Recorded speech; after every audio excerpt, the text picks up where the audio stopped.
आपने अब तक हैवानियत की काफ़ी दास्ताना सुनी होगी। जो आज हम आपको कहानी सुनाने जा रहे हैं, आपके रोंगटे खड़े हो जाएंगे। 2013 में घटी कहानी पे पूरा देश रोया था। इस केस की सुनवाई के दौरान वकील ने इस अपराध को, महिला जाति के अपराध को, अब तक का सबसे बड़ी हैवानियत का नाम दिया। वहीं इस केस की सुनवाई कर रहे जज ने फैसला सुनाते हुए जज ने ऐसी टिप्पणी की थी जिसे सुनकर हर किसी की आंखों में आंसू आ गए थे। आखिर यह घटना क्या थी और कैसे हुई? इस केस की सुनवाई के दौरान क्या टिप्पणी थी? इस केस में क्या कुछ हुआ था? चलो जानते हैं इस वारदात में क्या हुआ। तारीख 1 मई 2013 में। यह तारीख लोगों के लिए आम तारीख थी। दिल्ली के नरेला में रहने वाली प्रीति राठी ये दिन बेहद खास था। आज पहली बार प्रीति दिल्ली से बाहर जा रही थी। घर छोड़कर बाहर जाने से मन में थोड़ी घबराहट थी, लेकिन खुशी भी थी, क्योंकि प्रीति ने कारनामा किया था जिससे पूरे परिवार को उस पर गर्व था। दरअसल 23 साल की प्रीति राठी ने दिल्ली से नर्सिंग की पढ़ाई की थी। पढ़ाई पूरी करने के बाद वह मिलिट्री हॉस्पिटल में नर्स बनना चाहती थी। इसके लिए उसने तैयारी भी की थी। इसी दौरान इंडियन नेवी में नर्स की वैकेंसी निकली। प्रीति राठी ने भी इस जॉब के लिए अप्लाई किया और एग्ज़ाम में शामिल हुई और सफल भी हुई। प्रीति नेवी नर्स ऑफिसर को सेलेक्ट कर लिया गया।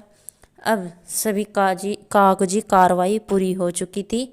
प्रीति को मुंबई कोलाबा में स्थित नौसेना ऑफिस में रिपोर्ट करना था और उसे बतौर सेकेंडरी लेफ्टिनेंट में ड्यूटी ज्वाइन किया था। इसी वजह से प्रीति मुंबई जा रही थी, क्योंकि परिवार की बेटी पहली बार दिल्ली के बाहर जा रही थी। इसलिए प्रीति को मुंबई तक छोड़ने के लिए उसके पिता अमर सिंह राठी, चाचा विनोद कुमार दहिया और चाची सुनीता दहिया भी साथ में जा रहे थे। इन सभी को गरीबत एक्सप्रेस से मुंबई के बांद्रा स्टेशन पर पहुंचना था। तय समय पर 1 मई 2013 को दिल्ली के निजामुद्दीन स्टेशन पर आकर खड़ी हो गई थी। ट्रेन रुकते ही प्रीति अपने परिवार के साथ जल्दी से ट्रेन में सवार हो जाती है।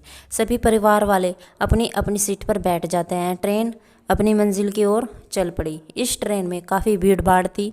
सीट पर जितने लोग थे वे तो थे ही, पर उससे अलग भी बहुत ज़्यादा भीड़ थी। ट्रेन के अंदर भीड़ के बीच एक ऐसा युवक था जिसने अपना चेहरा गमछे से छिपा रखा था और कैप भी पहने हुए था। वो किसी से भी बातें नहीं कर रहा था। वह कभी उठकर तो बाथरूम जाता था, तो कभी उठकर वह अपनी सीट पर ही बैठ जाता था और वह बार बार प्रीति को देख रहा था। यह बात प्रीति के घर वालों ने नोटिस भी की थी। वे और भी ज़्यादा सावधान हो गए थे। खैर, भीड़ भाड़ गहमी के बीच सभी लोग सो गए। रात यूं ही गुजर गई। सुबह होते ही लोग उठ जाते हैं। ट्रेन भी तेज़ी से बढ़ती अपनी मंजिल की ओर बढ़ती है। तारीख 2 मई 2013 हो चुकी थी। प्रीति और उसके परिवार वाले को बांद्रा टर्मिनल पर उतरना था। 8:15 बजे ट्रेन बांद्रा स्टेशन पर उतरना था। चाचा और चाची भी उतर जाते हैं। यहाँ से सभी अपनी मंजिल की ओर चलने लगे। ट्रेन से उतरने के बाद प्रीति थकी हुई महसूस कर रही थी, इसलिए वह धीरे धीरे चल रही थी, जबकि प्रीति के पिता और उसके चाचा चाची प्रीति से कुछ कदम आगे थे। जब प्रीति ने अपने पिता और चाचा चाची को देखा तो वो भी अपने कदम तेजी से बढ़ाने की कोशिश करती है ताकि मैं उन लोगों तक पहुंच जाऊं। वह महसूस करती है कि किसी ने उसके कंधे को छुआ है। प्रीति के कदम अचानक रुकते हैं और वह पीछे मुड़कर देखती है, किसी ने उसे छुआ है। और प्रीति जैसे ही अपना चेहरा पीछे करती है, उसे वही लड़का दिखता है जो ट्रेन में अपना चेहरा गमछे में छिपा रखा था, जो लगातार उसे देखने की कोशिश कर रहा था। उसे देखने के बाद प्रीति उसे समझ पाती पहले ही वो नकाबपोश लड़का एक डब्बा निकालता है और अगले ही पल प्रीति के चेहरे की तरफ फेंकता है। जैसे ही फेंकी गई चीज़ प्रीति के चेहरे पर पड़ती है, अचानक से प्रीति दहाड़े मार मार कर चिल्लाने लगती है। प्रीति की आवाज़ सुनकर उनके पिता और चाचा चाची दौड़कर उसके पास आते हैं। दूसरे पैसेंजर भी प्रीति के आसपास आ जाते हैं। प्रीति की हालत देखकर लोगों को समझ आ जाता है कि किसी ने उसके चेहरे पर एसिड फेंक दिया और वह तुरंत तेजी से उस नकाबपोश लड़के के पीछे भागना शुरू करता है। साथ ही चिल्लाते हैं, सलीम, सलमान, उसे पकड़ो पकड़ो। दरअसल समीर के पास साथ ही थे, इसलिए समीर को जब यह एहसास हुआ कि लड़की पर एसिड अटैक हुआ है तो वह नकाबपोश लड़के के पीछे भागना शुरू कर देते हैं। साथ ही अपने जानने वाले दोस्तों को भी बोलता है कि वो लोग भी उस नकाबपोश लड़के के पीछे भागना शुरू कर देता है। उसी पल वह नकाबपोश लड़का उन सबको चकमा देकर भाग जाता है। समीर शेख और सलमान, ये तीनों नाम याद रखिए क्योंकि इन तीनों ने महत्वपूर्ण भूमिका निभाई थी। प्रीति को गुरु नानक हॉस्पिटल में एडमिट रखा जहां उसका ट्रीटमेंट शुरू हो जाता है। प्रीति के पिता, चाचा और चाची व समीर को भी भावा हॉस्पिटल ले जाया जाता था। यहाँ पुलिस पहुंचकर अपना पंचनामा बनाना शुरू कर देती है। समीर के जख्म ज़्यादा गहरे नहीं थे, उसको कुछ देर बाद ही उसकी छुट्टी कर देते हैं। पुलिस उसको वापस घटनास्थल पर ले आती है और उसके बयान के आधार पर पंचनामा दर्ज करना शुरू कर देती है। इसके अलावा पुलिस वहाँ से सबूत भी इकट्ठा करती है क्योंकि प्रीति को भावा हॉस्पिटल ले जाने के लिए कहा गया था, लेकिन उसकी हालत ज़्यादा गंभीर थी, इसलिए जल्दी से उसको गुरु नानक हॉस्पिटल भर्ती करा लिया।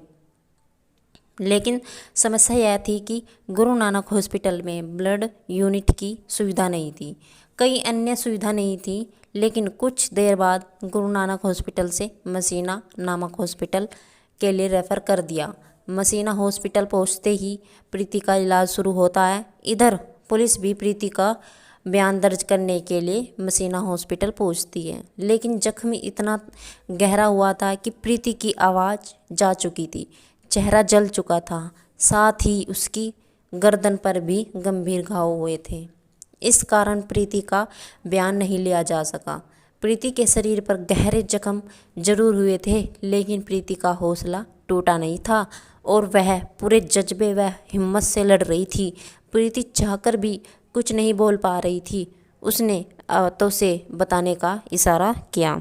इसके बाद प्रीति को पेन पेपर दिया गया। प्रीति डॉक्टर और अपने माता पिता से बात करने लगी। इस अटैक की खबर मीडिया में भी फैल गई थी। धीरे धीरे अखबारों, टेलीविज़नों की मीडिया व सुर्खियों में बनने लगी। देखते ही देखते देश भर में ये मुद्दा छा गया। लोग इस एसिड अटैक के बाद लोग सड़कों पर उतरने शुरू हो गए। कई हिस्सों में विरोध किया, प्रदर्शन किया गया और जल्द से जल्द प्रीति के गुनहगारों को सजा देने की मांग की गई। पुलिस पर भी भारी दबाव था कि अपराधी को तुरंत गिरफ्तार करे, लेकिन समस्या यह थी कि अपराधी का कहीं से भी कोई सुराग नहीं मिल रहा था। हालांकि घटना के समय स्टेशन पर मौजूद लोगों के बयान के अनुसार अपराधी का स्केच पुलिस ने तैयार कराया और अपराधी की तलाश शुरू हो गई, मगर पुलिस के हाथ खाली थे। इसी बीच 4 मई 2013 को पवन कुमार नाम का एक लड़का प्रीति की बहन तन्नू को फ़ोन करता है और प्रीति के बारे में पूछता है कि वो कैसी है। पवन कुमार बीटेक का स्टूडेंट था। प्रीति से उसकी पुरानी जान पहचान थी। इस बात की जानकारी तन्नू अपने पिता अमर सिंह राठी को देती है। अमर सिंह राठी जांच कर रहे थे। अधिकारी को इस बात की खबर पुलिस को देती है कि पवन कुमार नाम के लड़के ने फ़ोन किया, प्रीति का हालचाल पूछा। ये जानकारी हाथ लगने के बाद पुलिस ये स्केच जो गवाहों के आधार पर बनाया गया था प्रीति को दिखाते हैं और प्रीति से पूछते हैं कि क्या तुम्हें इसे पहचानती हो। जवाब में प्रीति 3 नाम लिखती है, सत्यम, अंकुर व पवन कुमार। प्रीति के अनुसार स्केच में दिख रहा लड़का इन तीनों में से एक था, क्योंकि प्रीति ने भी पवन कुमार का नाम लिया था। पवन कुमार ने फ़ोन करके प्रीति का हालचाल पूछा, इसलिए पुलिस को शक हो गया था कि शायद पवन कुमार ने ही प्रीति पर एसिड फेंका हो और वह जानना चाह रहा होगा कि प्रीति जिंदा है या मर गई। इसलिए पवन कुमार को शक के दायरे में लेते हुए पुलिस जांच शुरू कर देती है। तुरंत पवन कुमार की तलाश में लग जाती है। कुछ दिनों की खोजबीन के बाद 9 मई 2013 को पुलिस पवन कुमार को गिरफ्तार कर लेती है। इस गिरफ्तारी के बाद लोगों का गुस्सा और भी बढ़ जाता है और जल्द से जल्द अपराधी को कड़ी से कड़ी सजा देने की मांग करती है। लोग प्रीति के स्वस्थ होने की भी दुआ करते हैं, लेकिन प्रीति की हालत दिन पर दिन बिगड़ती ही जा रही थी। मसीना हॉस्पिटल में कई दिन हो चुके थे और प्रीति की कई सर्जरी भी की गई, मगर हालात सुधरने के बजाय बिगड़ते ही जा रहे थे। प्रीति के इंटरनल ऑर्गेनेशन काम करना धीरे धीरे बंद हो रहे थे। मसीना हॉस्पिटल के डॉक्टरों को लगने लगा कि प्रीति की हालत ज़्यादा गंभीर होती जा रही है, तो उसे तुरंत रेफ़र करते हुए बॉम्बे हॉस्पिटल भेज दिया ताकि बेहतर इलाज मिल सके। लोग प्रीति के हालत जानना चाहते थे, इसलिए सरकार की ओर से भी प्रीति को बेहतर से बेहतर इलाज करने की कोशिश की गई। जैसे ही प्रीति को बॉम्बे हॉस्पिटल ले जाया जाता है, देश के टॉप स्पेशलिस्ट डॉक्टरों की टीम बनाई जाती है। उन्हें ही प्रीति के इलाज का जिम्मा दिया जाता है। लाख कोशिश के बाद हालात बिगड़ते ही जाते हैं और प्रीति वेंटिलेटर सपोर्ट पर चली जाती है। फिर भी डॉक्टर हार नहीं मानते और प्रीति की जान बचाने की हर कोशिश संभव करते हैं। एसिड अटैक को लगभग 2 महीने हो चुके थे और प्रीति से लड़ रही थी। अंत में 1 जून 2013 को दिल की धड़कन ना रुकने की वजह से प्रीति इस दुनिया से चली जाती है। प्रीति की मौत के गम व गुस्से की लहर दौड़ जाती है। हर कोई प्रीति के जानने से सदमे था। प्रीति की मौत के बाद पोस्टमार्टम किया जाता है और उसके शव को अंतिम संस्कार के लिए दिल्ली लाया जाता है, लेकिन प्रीति के घर वाले मामले सीबीआई की मांग करते हुए अंतिम संस्कार करने से मना कर देते हैं और प्रीति के शव के साथ ही एक प्रदर्शन रैली निकाली जाती है। अंत में सीबीआई का आश्वासन मिलने के बाद प्रीति का शव पूरे राजकीय सम्मान के साथ अंतिम संस्कार कर दिया जाता है। प्रीति की मौत और अंतिम संस्कार के बाद सबकी यह अपील थी कि प्रीति के कातिलों को जल्द से जल्द कड़ी सजा दी जाए। पुलिस ने भी पवन कुमार नाम के व्यक्ति को गिरफ्तार कर लिया, लेकिन समस्या यह थी कि पवन कुमार के खिलाफ कोई केस नहीं बन रहा था। रेलवे पुलिस भी पवन कुमार के खिलाफ अब तक कोई सबूत नहीं जुटा पाई थी। इसी बीच प्रीति के पिता अमर राठी अपने स्तर से पता लगाने की कोशिश करते हैं। यह बात सामने आती है 2 मई 2013 की घटना वाले दिन। पवन कुमार मुंबई में था ही नहीं, बल्कि पवन कुमार रोहतक में था। बाद में भी पवन कुमार को फ़ोन की हिस्ट्री निकाली जाती है तो पता चलता है कि सच में ही वह रोहतक था। प्रीति के पिता अमर राठी के द्वारा पता लगाना कि पवन कुमार रोहतक में था तो पुलिस की भी नाकामी थी। पुलिस इस घटना की जांच सही तरीके से नहीं कर रही थी, इसलिए प्रीति के पिता कोर्ट में एक अपील करते हैं कि सीबीआई मुंबई की मांग करते हैं और कोर्ट में यह बात मान लेता है और सीआईडी मुंबई को जांच दे दी जाती है। केस की जांच करने के लिए सीआईडी सबसे पहले प्रीति के घर जाती है और कुछ जानकारी जुटाना शुरू कर देती है। सीआईडी के अधिकारी प्रीति के कुछ रिश्तेदारों से भी पूछताछ करती है। रिश्तेदारों की पूछताछ के दौरान पुलिस वालों को बताती है पड़ोस में ही रहने वाले अंकुर पंवार लड़का प्रीति से एक तरफा प्यार करता था। अपने प्रीति को प्रपोज भी किया था, लेकिन प्रीति ने उस लड़के को मना कर दिया था। इसके अलावा अंकुर पंवार प्रीति से ही शादी करने की जिद कर रहा था, लेकिन प्रीति ने इस प्रस्ताव को भी ठुकरा दिया था। प्रीति के रिश्तेदारों ने बताया था कि प्रीति को यह अंजाम भुगतने की धमकी भी दी थी। पुलिस के लिए एक बड़ा सुराग था। पुलिस अंकुर का पता लगाती है और उससे पूछताछ करती है। पुलिस अंकुर से पूछताछ करती है कि 1 मई 2013 को तुम कहाँ थे। इस पे अंकुर सही से जवाब नहीं दे पा रहा था और तुरंत अपने बयान बदलने लगता है। इसके अलावा पुलिस को नज़र आता है कि अंकुर के हाथ में एसिड से खराब थे। अंकुर को बार बार बयान बदलने व उसके हाथों के जख्म को देखते हुए पुलिस को और ज़्यादा शक हो जाता है। अंकुर को पूछताछ के लिए 17 जनवरी 2014 मुंबई ले आते हैं। मुंबई लाकर उसको और भी पूछताछ की जाती है। कुछ ही समय की पूछताछ में यह साबित हो जाता है कि अंकुर पंवार ही एसिड फेंकने वाला व्यक्ति था। पुलिस तुरंत अंकुर पंवार को गिरफ्तार कर लेती है।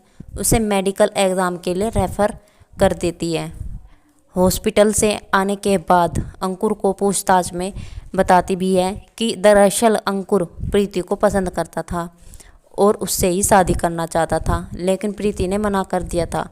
इससे अंकुर चिढ़ा हुआ था और प्रीति ने इंडियन नेवी में नौकरी हासिल कर ली थी, बल्कि अंकुर बेरोजगार था। इस कारण अंकुर के घर वालों अंकुर को ताने देने लगते थे।